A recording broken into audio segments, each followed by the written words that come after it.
It's snowing. Everyone was talking about the snowstorm today. I guess it's just begun. It wasn't snowing earlier this morning. We're about to hit the road to head to Laconia from, we're here in Manchester now.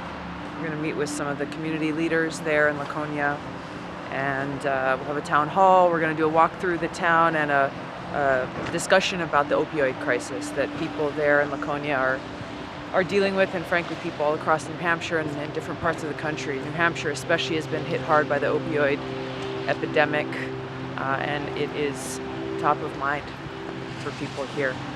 So it's a situation where the guy in charge of the town set it up. So are we happy today, guys? We are happy. We're excited. We're stoked.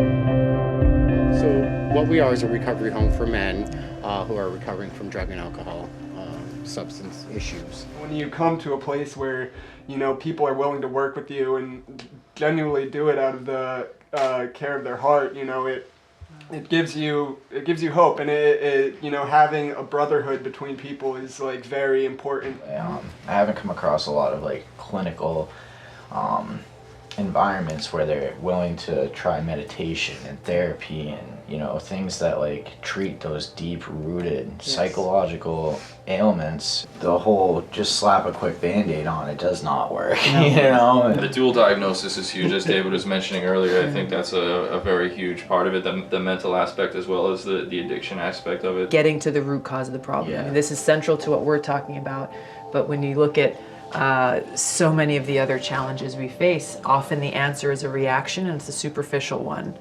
And therefore we keep dealing with the same problems now over and over and over for decade after decade after decade. Due to this addiction, I spent most of my adult life in prison, and just trying to get it right. I'm here.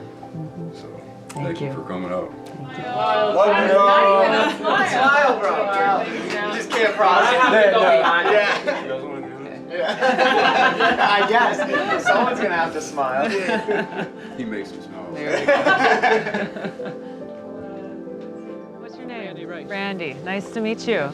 This is a surprise. Yeah. Are you? Shoe repair. Okay, good. I just saw some of your things, you know, I watched. Yeah. And I was a Bernie supporter. Awesome. Awesome. Thank you so much. Yeah. What are you studying? Armenian Genocide. Yes, I'm in World War and Genocide right now at Wow. Laconia High School. Yeah. Well, I'll just say on the Armenian Genocide, we're supporting legislation that will make it so the United States government officially acknowledges that the genocide occurred. Yeah. That acknowledgement hasn't taken place yet because of Turkey's lobby and influence in Washington. Hi, how are you? Good, nice to meet you. Nice to meet you. Welcome to town. Thank you. You've got a beautiful place here. Hi. Aloha, how are you? Nice to meet you. What's your name? Cynthia Matthews. Cynthia, nice to meet you. My sister Marie Leahy. Hi. Nice to meet you. Nice to meet My niece you. Erin Flora. Hi. Her daughter Jillian. Oh wow, you got the whole clan here. You've met my sister. Healthcare is one of our main concerns for future elected officials. Sure. A very small number of people who may try to abuse the system end up making it very difficult for everyone. these are all shops that are millennials. They open them and they follow the tradition. I love it. I love it. How are you? Thank you for coming out. Thank you so much. Thanks for your help. Thanks for waving and being here. You immediately brought warmth to my heart. I know healthcare is at the forefront of many of our minds because there are still people who are sick or in need of help and in need of care who are not getting the care that they need. I'm a co-sponsor of the Medicare for All bill in Congress, and as president, that is something that I will continue to fight for and to put in place. The people of Hawaii were told that there was a nuclear attack coming. That's right. I remember. Oh, And yes. the civil defense people just froze. It was Tulsi, because we had a lot of friends still in Hawaii. It was her Twitter that told people 20 minutes earlier than anybody else that they didn't have to, That it was a false that they alarm. were safe. And if you can imagine what it's like to think that your entire family is going to be wiped out. Exactly. And she saved them 20 minutes of additional agony. Thank you. That's leadership. That's leadership. So when we recognize each other with this aloha, it gives us that foundation and that inspiration to remember and recognize the vision that our founders had for us as a United States of America. Can I get a hug? Oh, thank you. Thank you. So you're going to come visit me in Hawaii someday? And put some flowers behind your ear like the owl on your shirt? Yeah?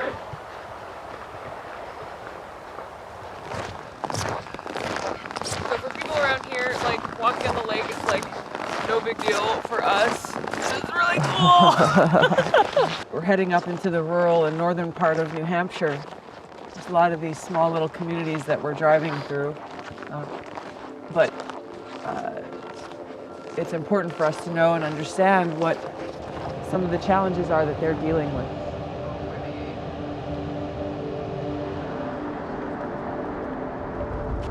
Good morning, how are you? Good morning, Alicia. Nice to meet you, Alicia. Thanks for having us. Of course. Nice to see you again. I served in Germany, Iraq, Oh, wow. Afghanistan. Were you an Texas. MP? No, I wasn't. I was 15 Papa. I tracked and dispatched helicopters. Oh, wow, okay. I was reading up on your website about your career. It's really Yeah, impressive. thank you. And I commend you Yeah. for joining in, what, 02? 03. 03? Yeah. That's Yeah, amazing. I'm grateful. It's been, life-changing in so many ways. So when I have to sort of argue my position for how many people I have, in the winter, Right. having 11 staff members, we have plenty of help. Right. But in the summer, we should have like 30 or 40 people working. So in the summer, we're running around crazy. Well, welcome to our Thank school. you. Thank you. He's just been, we're passing through and kind of did a drive around town. Yeah, but all kids deserve Exactly. the same resources. Yeah. Yeah. So. Even at a basic level. I mean, obviously every community is different, but Yeah. to not have those basic tools and Yeah. resources makes it hard. But they said, you need more training. And I was like, they're absolutely right. That's true. Absolutely right. We need more training. But there's no national sort of continuing ed best practices place for people like me or upper level staff members to go to sort of make sure that on a national level we have some consistency in bar settings. So, Yeah. You can see why people flock here. yes.